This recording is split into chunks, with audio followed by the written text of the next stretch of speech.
Welcome. Thank you for checking out the measuring resistance video. So you can see here we've got two resistors and a pair of leads.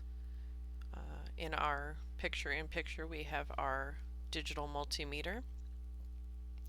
We want to make sure each resistor is installed in the breadboard with each lead in its own separate junction rail.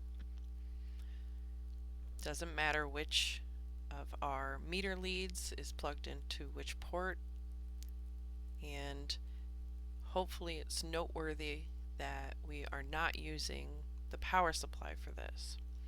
As anytime we're using our multimeter, we want to make sure we're checking the three things. First, did we push the right function button? In this case, high ohms, that's our blue button.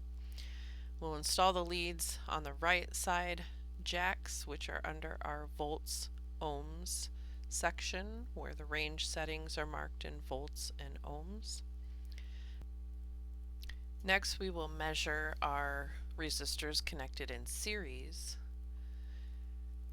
For this, we want to make sure we connect one end of the 1000 ohm resistor with one end of the 1500 ohm resistor. We'll just use a jumper wire for that.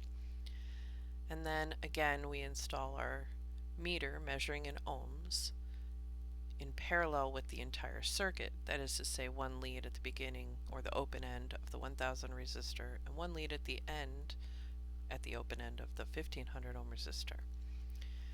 Now we would anticipate 1000 ohms plus 1500 should measure right around 2500 ohms, and you see we're getting roughly that. Now this is too high for our 2000 ohm range setting, so we have to upsize the range setting.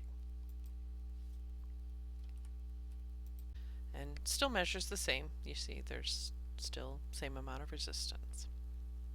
Thanks for watching.